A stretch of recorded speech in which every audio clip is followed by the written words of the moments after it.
धन्नु के परिवार में पत्नी मीना और उनकी 2 बेटियां रीमा और सीमा थीं। लेकिन धन्नु को बेटे की चाह थी जो उनकी देखभाल कर सके।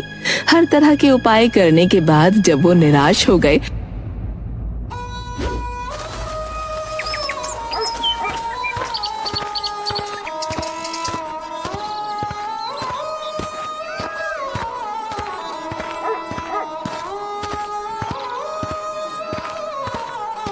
साधु ने उन्हें सलाह दी।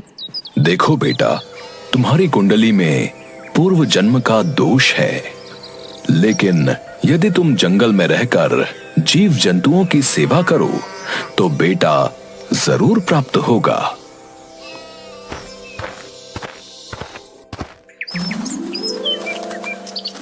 साधु की बात मानकर धन्नु अपने परिवार के साथ गांव से दूर अकेले जंगल में रहने लगा।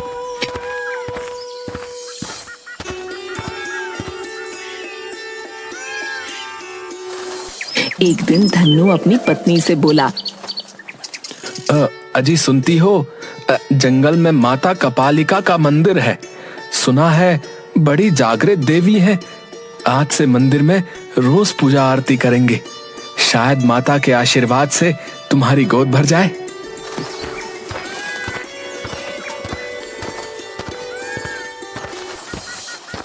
इसके बाद दोनों माता कपालिका के मंदिर में सुबह शाम पूजा आरती आदि करते और माता से बेटे की दुआ मांगा करते। पर कई बरस बीत जाने के बाद भी उन्हें पुत्र की प्राप्ति नहीं हुई। एक दिन मंदिर में एक घायल हिरण आया।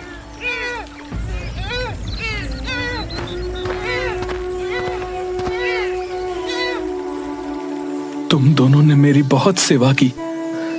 जीवों की सेवा और माँ की पूजा ही मेरा धर्म है। जीव सेवा और माँ सेवा से माँ बहुत खुश है। मैं माँ का दूत हूँ। मधुबनी में माँ का त्योहार मनाया जा रहा है।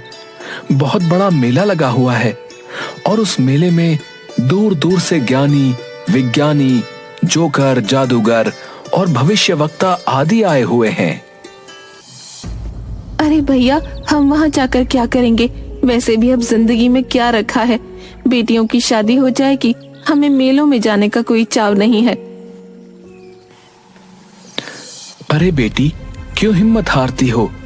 मेले में आने वाले जादूगर और भविष्यवक्ता मनोरंजन के साथ ही साथ लोगों की समस्या का समाधान भी कर रहे हैं। मुझे पूरा विश्वास है, तुम जाकर अपनी समस्या बताओ तो तुम्हें उसका समाधान जरूर मिलेगा। अरे मीना, इतने उपाय तो कर चुके, अब जब इसके बारे में पता चला है तो मेले में जाकर आए हुए ज्ञानियों से भी मिल लेते हैं। शायद वही हमें बताएं कि हमें पुत्र रत्न की प्राप्ति कब होगी। पति की बात सुनकर अगले दिन सुबह वे सभी मेले में भाग लेने के लिए गांव की तरफ चल पड़े।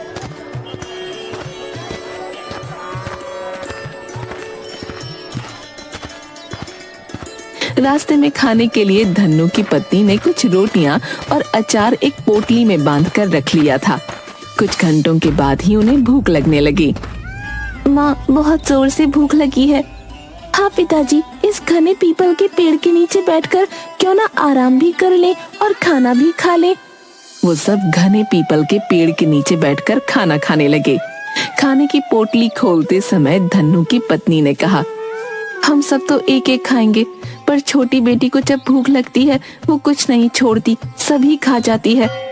ये सुनकर सब जोर जोर से हंसने लगे।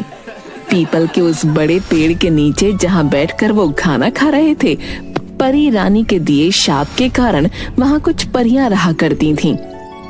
उन्होंने सोचा, शायद इन लोगों को हमारे बारे में पता चल गया है और हम ही को खाने के बारे में ये लोग बात कर रहे हैं। वो सब बहुत डर गईं और एक परी चिड़िया के रूप में सामने आकर बोली, क्यों खाना चाहते हो? हम भूखे हैं। भूख लगी है तो खाना ही पड़ेगा। तो क्या सब खा जाओगी? हाँ, मैं तो सब खाऊंगी। फिर तुम सब तो एक एक खाओगे, पर तुम्हारी बेटी तो सब खा जाएगी। हम सब बहुत भयभीत हैं। गरीब धन्नु के परिवार को कुछ समझ नहीं आया कि चिड़िया क्या बोल रही है। आखिर तुम्हारी परेशानी क्या है? हमें जल्दी खाकर गांव की तरफ जाना है और जादूगर से मिलना है। रात होने वाली है, अब हम रुक नहीं सकते। हाँ हाँ, अब हम खाना शुरू करेंगे, अब हम नहीं रुक सकते। हम 4 परियों को हमारे पाप की सजा मिल चुकी है, इसलिए हम इस पेड़ पर रहते हैं। अगर तुम कुछ भी ना खाओ तो मैं तुम्हें एक जादुई गलीचा दे सकती हूँ। वो तुम्हें जहाँ चाहे ले जाएगा, पर तुम लोग खाओगे तो नहीं। धन्नु को कुछ समझ में नहीं आया कि परियां ये सब क्यों कह रही हैं। फिर भी उसने परियों से कहा, ठीक है, तुम वो जादुई गलीचा हमें दे दो, हम नहीं खाएंगे। परियां अपने असली रूप में आईं और सुनहरे रंग का खूबसूरत गलीचा परिवार को दे दिया और गायब हो गईं। सबने चुपचाप गलीचे पर बैठकर खाना खाया और गलीचा लेकर चल दिए मधुबनी की ओर। पिताजी, गलीचा होते हुए भी भला हम पैदल क्यों जा रहे हैं? पता नहीं ये गलीचा सच्चा है या झूठा है। पिताजी, क्यों ना इस गलीचे की परीक्षा की जाए? और सब गलीचे पर बैठ गए और उन्होंने गलीचे से कहा, गलीचे, हमें मधुबनी गांव पहुंचा दो। ये कहने की देर थी कि गलीचा उड़ चला।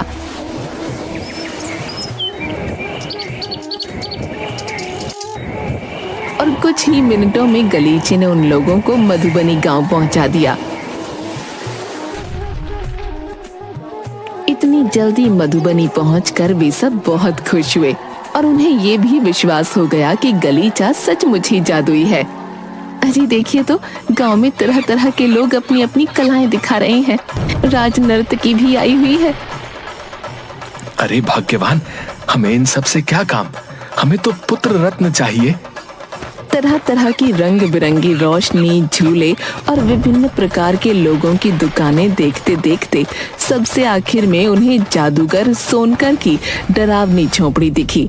ये काले रंग की थी, जिस पर तरह तरह के रंग बिरंगे नाग बने हुए थे और छोटे छोटे दिए इसके आसपास जल रहे थे। झोपड़ी दिखने में बहुत ही डरावनी लग रही थी। डरो नहीं, यही जादूगर सोनकर है। यही हमारी समस्याओं का समाधान करेगा। हिम्मत से काम लो, झोपड़ी के अंदर चलो। जादूगर सोनकर झोपड़ी के अंदर जानवरों की हड्डियों के साथ हवन कर रहा था। उसके माथे पर लाल रंग का एक बड़ा टीका था और बदन पर लाल रंग की धोती, गले में हड्डियों की माला। बोलो धन्नु, क्या चाहते हो? अपना नाम सुनकर धन्नु हैरान हो गया और बोला, आपकी जय हो महाराज। आप भला मेरा नाम कैसे जानते हैं? अब तो मुझे पूरा विश्वास हो गया है कि आप सर्वज्ञाता हैं। आपको तो मेरी समस्या का भी पता ही होगा। दया करके मुझे समाधान दीजिए। अगर तुम मुझे अपनी दोनों बेटियों में से एक बेटी दे दो तो मैं तुम्हें पुत्र होने का वरदान दे दूंगा। धन्नु ये सुनकर बहुत सोच में पड़ गया, क्योंकि वो अपनी दोनों बेटियों को बहुत प्यार करता था। लेकिन उसकी बेटियां ये सब सुन रही थीं और उन्हें पता था कि उनके माता पिता बेटे की चाह में बहुत परेशान हैं। महाराज, मैं आपकी सेवा में आने को तैयार हूँ। नहीं महाराज, रीमा दीदी को माँ बाप की रक्षा के लिए माँ बाप के पास रहना जरूरी है। मैं आपके पास आने को तैयार हूँ। आप पिताजी को पुत्र का वरदान दीजिए। अपनी बेटियों की बात सुनकर धन्नु को ये समझ में आ गया कि उसकी बेटियां भी बेटों के समान ही उसकी रक्षा करने के लिए तत्पर हैं और उसने बेटा पाने का विचार त्याग दिया। महाराज, आप महान हैं, बहुत दयालु हैं, किंतु मैं पिता हूँ और मैं अपनी बेटियों के बदले बेटे का वरदान नहीं लेना चाहता। मैं अपनी बेटियों के साथ ही खुश हूँ। पर जादूगर सोनकर एक बहुत ही खतरनाक व्यक्ति था। उसने कहा, तुम्हें बेटा चाहिए या नहीं, किंतु तुम्हें अब अपनी बेटियों का दान करके ही जाना होगा। ठीक है महाराज, मैं आपको सिर्फ अपनी बेटियां ही नहीं बल्कि अपने पूरे परिवार का दान करता हूँ और ताउम्र आपकी सेवा करूंगा। किंतु मुझे कुछ समय दे दीजिए ताकि मैं अपने बच्चों को ये मेला दिखा सकूं और उसके बाद मैं वापस आकर आपकी झोपड़ी में परिवार के साथ आ जाऊंगा। यह अकेला और कमजोर व्यक्ति भला कैसे भाग पाएगा और मुझसे कैसे बच पाएगा? उसने धन्नु के परिवार को मेला देखने की इजाजत दे दी। सोनकर की झोपड़ी से बाहर आते ही परिवार ने कुछ दूर जाकर तुरंत जादुई गलीचा निकाला और उस पर बैठकर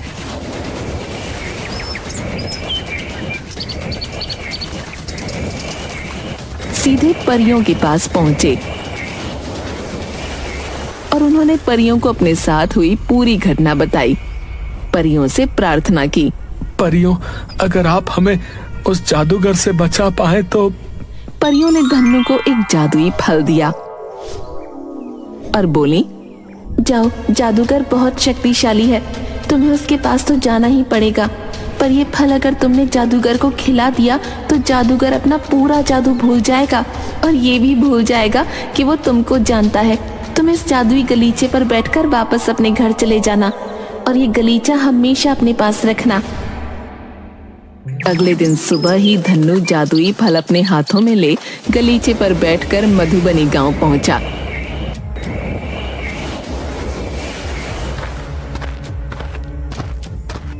और सोनकर की झोपड़ी में जाकर बोला, मालिक, मैं आ गया और अपने सबसे अच्छे फल के पेड़ से आपके लिए सबसे मीठा फल लेकर आया हूँ। ये सुनकर जादूगर बहुत खुश हुआ और धन्नु से बोला,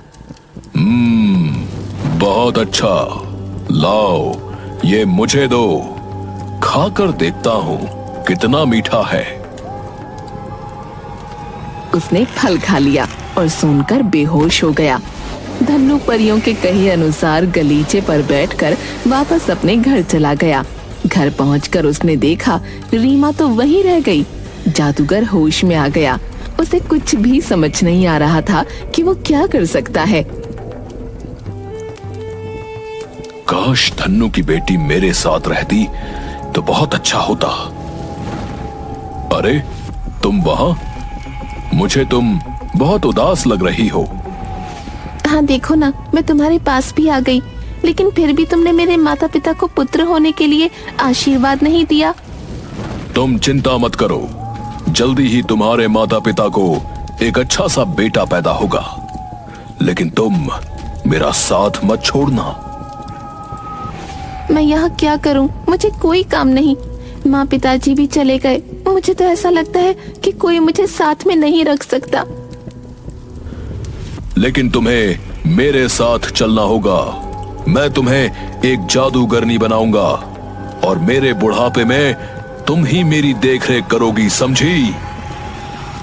हाँ, क्यों नहीं, मैं बिल्कुल तैयार हूँ। मेरे माँ बाप ने मुझे यहाँ छोड़ दिया, लेकिन आपने मुझे सहारा दिया है। अब आप ही मेरे मालिक हैं। रीमा की बात सुनकर जादूगर बहुत खुश हुआ और रीमा को लेकर वहाँ से चला गया।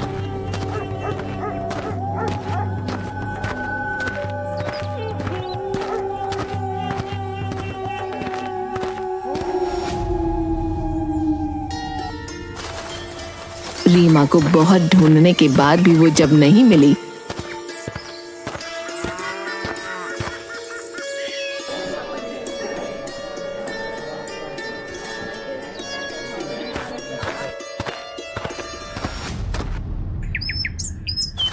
कुछ दिन बाद धन्नु के यहाँ पुत्र का जन्म हुआ, लेकिन रीमा के गम में धन्नु और उसकी पत्नी ने दम तोड़ दिया।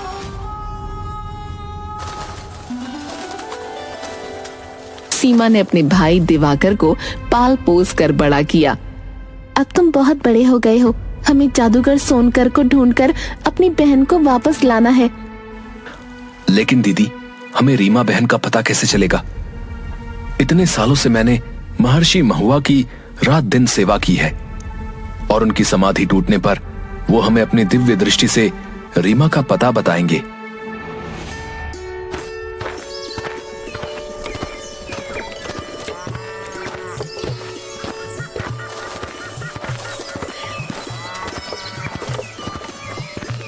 कुछ दिनों बाद महर्षि महुआ कर की तपस्या टूटी और वो सीमा की सेवा से खुश होकर कहते हैं, बोलो बेटी, तुम्हें क्या चाहिए? गुरुजी, मैं सिर्फ अपनी बहन रीमा का पता लगाना चाहती हूँ। तुम्हारी बहन रीमा तुम सबको भूल चुकी है और जादूगर सोनकर ने उसको एक बहुत बड़ी जादूगरनी बना दिया है। इस समय वो बहुत बूढ़ा हो गया है, लेकिन रीमा सारी मानव जाति पर अपने जादू से जुल्म कर रही है। महर्षि, हमारी बहन हमको कैसे पहचानेगी? बच्चों, परी के दिए हुए जादुई गलीचे को देखकर ही उसे सब कुछ वापस याद आ जाएगा। तुम तीनों को मिलकर उस जादूगर को मृत्यु के घाट उतारना होगा, वरना वो मानव जाति को खत्म कर देगा। ऋषि के बताए हुए पते पर जब वो पहुंचते हैं तो देखते हैं कि जादूगरनी रीमा का महल जंगल के बीचों बीच हवा में बना हुआ था। उसने सारे पेड़ पौधों को मिट्टी का बना दिया था। जैसे ही सीमा और दिवाकर जंगल में पहुंचे, रीमा को पता चल गया। पिताजी, 2 मानव हमारी जादू नगरी में आए हैं, अभी इनको मजा चखाती हूँ। दिवाकर जैसे ही महल के पास पहुंचता है, रीमा उसे भी मिट्टी का बना देती है। हे भगवान, रीमा को जब तक पता चलेगा कि हम उसकी तलाश में आए हैं, तब तक कहीं देर न हो जाए। मैं महर्षि के कहे अनुसार जादुई गलीचे पर बैठ जाती हूँ, शायद वो मुझे पहचान जाए। सीमा को जादुई गलीचे पर बैठे देख रीमा को सब याद आ जाता है। सीमा, ये तुम हो? मैं तुम लोगों को बचाने के लिए यहाँ रुक गई थी। माँ, पिताजी कैसे हैं? बहन, पिताजी ने तुम्हें बहुत ढूंढा, तुम नहीं मिली। अब हमारा एक भाई है, लेकिन तुम्हारे गम में माँ और पिताजी स्वर्गवासी हो गए। भाई? वो हमारा भाई है, लेकिन जादूगर उसकी बलि देने जा रहा है कल, क्योंकि कल उसका जन्मदिन है और ये आखिरी बलि देते ही वो अमर हो जाएगा।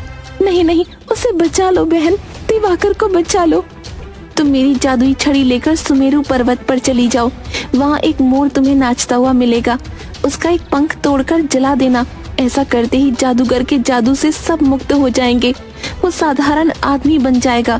तब तक मैं भाई की रक्षा करूंगी।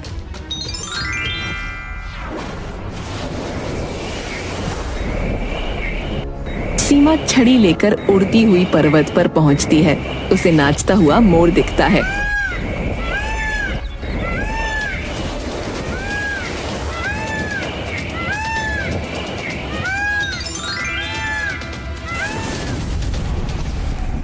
पिताजी, आज मैं आपको ये शरबत पिलाना चाहती हूँ। पहले बलि चढ़ा के मानव का खून पीऊंगा, फिर शरबत। तू मुझे मूर्ख नहीं बना सकती पगली। वो तेरा भाई है, तू मुझसे बदला लेना चाहती है? ये देख, तेरी बहन मेरे पास है। तभी अचानक महल की सभी चीजों से जादू उतरने लगता है। जवान जादूगर भी बूढ़ा नजर आने लगता है। मैंने तो आपको मूर्ख बना दिया पिताजी। आप क्या समझते हैं, मुझे पता था कि आप ये जान जाएंगे कि मुझे सब याद आ गया है। आप जिसे मेरी बहन समझकर पकड़कर यहाँ ले आए हैं, वो मेरी जादुई शक्ति है। मेरी बहन ने तो अपना काम कर दिया। ये देखिए, आप अपने असली रूप में आ गए। अब मरने को तैयार हो जाइए। अब आपके अंदर कोई भी जादुई शक्ति बाकी नहीं है। बहन, मेरे होते हुए तुम्हें ये करने की कोई जरूरत नहीं। माता और पिताजी का बदला इस जादूगर से मैं लूंगा। रीमा दिवाकर को गले से लगा लेती है और उसके हाथों में एक जादुई तलवार दे देती है। तभी जादुई गलीचे पर बैठकर सीमा भी वहां आ जाती है और जादुई गलीचा दिवाकर को दे देती है। जादूगर जादू की शक्ति से उड़ने लगता है। दिवाकर, जादुई गलीचे पर बैठकर इस पापी का अंत कर दो। और दिवाकर जादुई गलीचे पर बैठकर उसका पीछा करता है। अब मुझसे नहीं बच पाओगे तुम दुष्ट, मरने के लिए तैयार हो जाओ। नहीं। और अंत में जादुई तलवार से उसका सर काट देता है। जादूगर का अंत होते ही सभी मुक्त हो जाते हैं। रीमा, सीमा अपने भाई दिवाकर के साथ खुशी खुशी अपना जीवन बिताने लगते हैं और जादुई गलीचे को हमेशा अपने साथ रखते हैं।